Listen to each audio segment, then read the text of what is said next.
Media के बंधु भगिनी, एक तो आज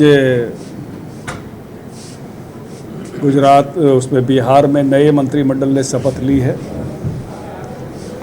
बहुत ही शानदार बहुमत आया, 26 मंत्रियों की शपथ की अभी समाचार प्रसारित हुए हैं मंत्रिमंडल की शपथ के। और एक जिस प्रकार का मैंडेट जनादेश बिहार की जनता ने दिया वो बहुत ही प्रेरक है, उत्साह भरने वाला है। और उन्होंने मोहर लगाई है इस बात पर कि जिस रास्ते पर बिहार चल रहा था, बिहार की तरक्की का यही रास्ता है। जो चुनाव में गए उन सब लोगों ने भी इस बात का बहुत ही, मैं कहूँगा कि गौरव के साथ वर्णन किया है कि कोई भी गांव ऐसा नहीं था जहां तक सड़क नहीं हो और अच्छी नहीं हो। कोई भी समय ऐसा नहीं था जब बिजली गई हो। देर रात तक भी माताएं बहनें भी आराम से अपना काम करते हुए, घूमते हुए, जिस बिहार में कभी जंगल राज और ऐसी इकोनॉमी की जो उल्टी दिशा चल पड़ी थी, बीमारू राज्यों में शामिल हो गया था, वो बिहार आज देश की ताकत बन रहा है। और पूरे बिहार ने जिस प्रकार से आदरणीय प्रधानमंत्री नरेंद्र मोदी जी और नीतीश भाई में जो विश्वास अभी व्यक्त किया, उसकी आज एक मंत्रिमंडल की शपथ के रूप में उसका एक उत्सव, एक नई पारी की तैयारियां शुरू हुई है। मैं सब मंत्रीगण को भी, मुख्यमंत्री जी को भी और सभी मतदाताओं को भी इसके लिए बधाई देता हूं। मेरी जो यहाँ उपस्थिति है उसमें एक महत्वपूर्ण जो विषय हैं वो है, हमारे यहाँ इस समय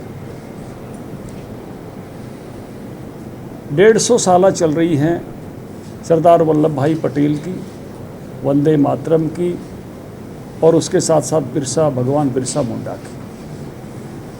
हमारी पार्टी हमेशा राजनीतिक काम में लगी रहती है, ऐसा नहीं है। इसको देश निर्माण कहते हैं, समाज निर्माण कहते हैं। चुनाव तो 2-3 महीने में ही पूरा हो जाता है, जो चुटनी का समय 3 महीने से ज़्यादा लगाने की ज़रूरत नहीं है। लेकिन बाकी समय में किस प्रकार से देश की मजबूती के लिए काम करें, देश को उसकी जो प्राचीन जड़ों के साथ हमारी नई पीढ़ी जुड़ी रहे, इसके लिए काम करें। तो इस समय देश में ये तीनों का उत्सव चल रहा है। आपको पता है कि सभी विधानसभाओं में सरदार वल्लभ भाई पटेल जी के विचार को, उनके काम को, एकता और अखंडता के लिए उनके योगदान को पहुंचाने के लिए पद यात्राएं चल रही हैं। अभी 26 से उनके जन्म स्थान से लेकर स्टैच्यू ऑफ यूनिटी तक की पद यात्रा होनी है। और उनका जितना काम है, जैसे मेरे परिचय में बताया गया कि सरदार वल्लभ भाई पटेल जी की मूर्ति के लिए पूरे देश से लोहा और मिट्टी इकट्ठा करने का दायित्व मेरे पास था। और इसके नाते से पूरे देश भर में जो मैंने प्रवास किया, और उसके नाते से सरदार के व्यक्तित्व को जो जानने का अवसर मिला, मैं कहता हूं कि जीवन भर शायद उनके उस विराट व्यक्तित्व को समझ नहीं पाता अगर ये दायित्व उस समय के मुख्यमंत्री, वर्तमान प्रधानमंत्री जी ने मुझे नहीं सौंपा होता।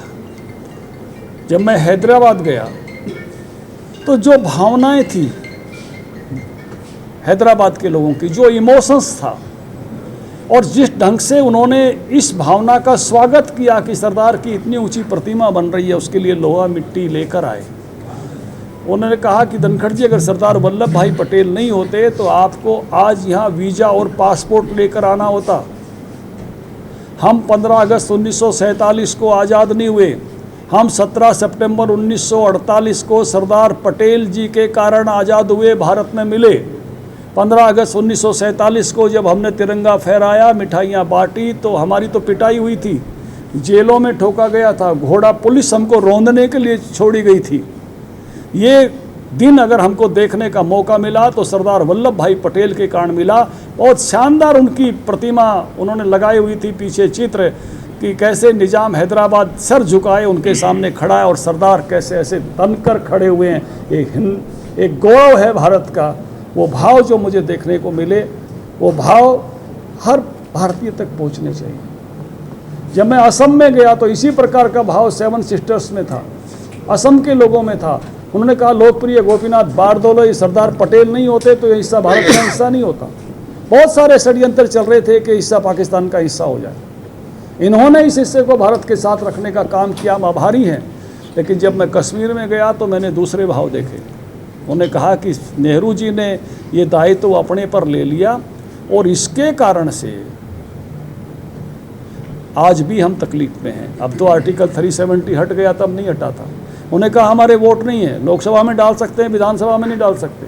उन्होंने कहा हम ज़मीन अपने नाम से नहीं ले सकते, हम 47 से यहाँ आए हुए हैं। कितनी तरह की पीड़ाएं हमने यहाँ पर सही हैं।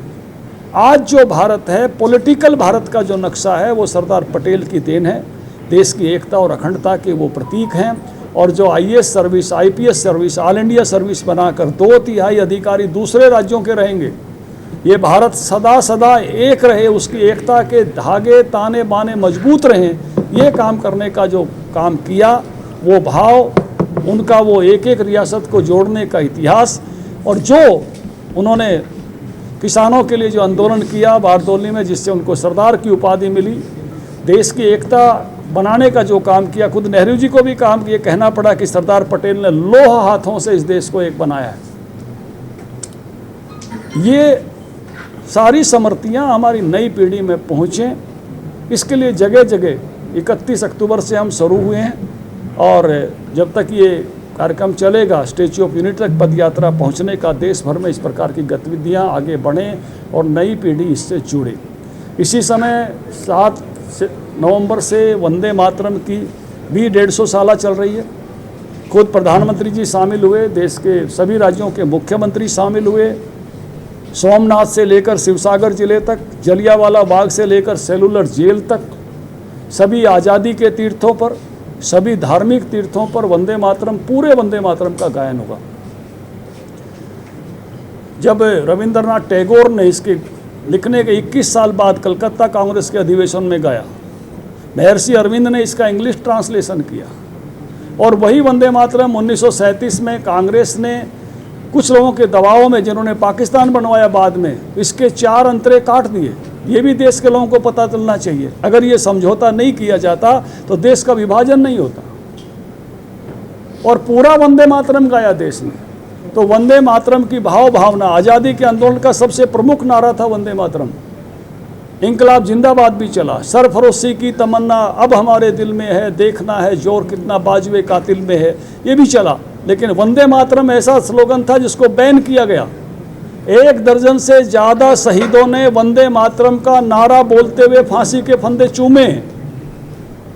उस वंदे मातरम की वही भावना, आज़ादी के आंदोलन की आत्मा है वंदे मातरम, ये नीचे तक पहुंचनी चाहिए, उसका इतिहास पहुंचना चाहिए।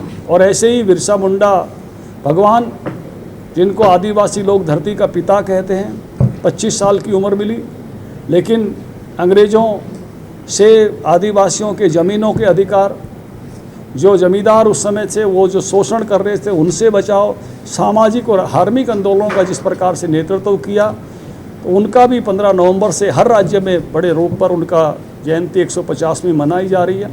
तो ये अवसर है भारत निर्माण का, भारत की नई पीढ़ी को भारत की आज़ादी के आंदोलन के सरोकारों से जोड़ने का, उन संघर्षों से जोड़ने का, उस भावना से जोड़ने का।